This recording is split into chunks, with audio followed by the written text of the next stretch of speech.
दीदी दीदी क्या हुआ बिट्टू? दीदी दीदी कोई कहानी सुनाओ ना। आज तुमको कहानी सुननी है बिट्टू? तो बताओ फिर कौन सी कहानी सुनना पसंद करोगे? दीदी कोई जल परी की कहानी सुनाओ। तो ठीक है, जल परी की कहानी सुनाती हूँ। कहानी का नाम है आलसी जल परी। ध्यान से सुनना बिट्टू, मैं कहानी शुरू करती हूँ। एक बार की बात है, दो जल परियां समुद्र में रहती थी। एक जल परी का नाम मिन्नी और दूसरी जल परी का नाम टिन्नी था। दोनों अच्छी सहेलियां थी। मिन्नी मेहनती जल परी थी और टिन्नी आलसी और काम को टालने वाली जल परी थी। फिर भी दोनों अच्छी सहेलियां थी, क्योंकि मिन्नी टिन्नी का सारा काम कर देती थी, जैसे कि फूलों की माला बनाना, बाजार जाके कुछ सामान लाना। और तो और मिन्नी जब भी कोई स्वादिष्ट व्यंजन बनाती तो टिन्नी को भी खाने को देती और टिन्नी बड़े शौक से उसे खाती। और टिन्नी मिन्नी को बोलती कि तुमने तो देखो कितना अच्छा व्यंजन बनाया और मुझे बहुत पसंद आया। तो मिन्नी कहती सिर्फ स्वादिष्ट व्यंजन खाने से नहीं कुछ होगा, तुम्हें तो तैरना भी पड़ेगा, तुम थोड़ा एक दिन टिन्नी की माँ मिन्नी के घर गई, यानी कि बड़ी जलपरी जी।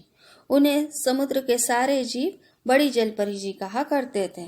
उन्होंने मिन्नी से कहा, अरे मिन्नी, तुम तो टिन्नी का सारा काम कर देती हो, उससे तुम उसे ज्यादा मोटी और आलसी बना रही हो। ये उसकी सेहत के लिए अच्छा नहीं है। अरे बड़ी जल परी जी, मेरा तो इस बात पर ध्यान ही नहीं गया। टिन्नी के सारा काम करके मैं उससे आलसी बना रही हूँ।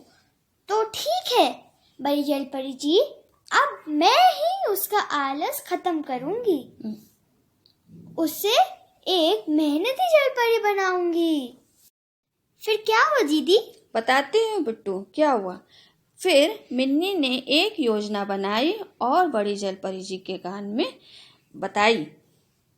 फिर इसके बाद बड़ी जलपरी जी बोली, मैं घर को जाती हूँ, ठीक है।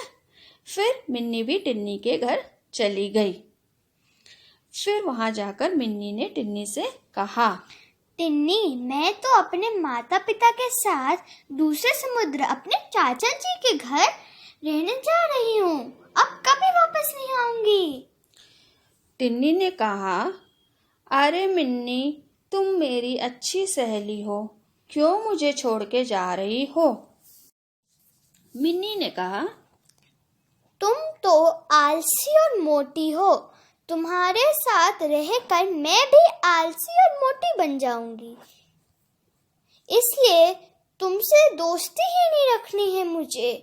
दूसरा समुंदर जाकर मैं ऐसी दोस्त बनाऊंगी जो बहुत मेहनती होगी और बहुत ही सुंदर होगी। फिर टिन्नी ने कहा, मुझे छोड़ के मत जाओ मिन्नी, मुझे छोड़ के मत जाओ मिन्नी। मिन्नी ने कहा, ठीक है, नहीं जाऊंगी तुम्हें छोड़कर, पर तुम्हें मेरी एक शर्त माननी होगी। टिन्नी ने कहा। टिन्नी बोली, ठीक है, मैं कोशिश करूंगी।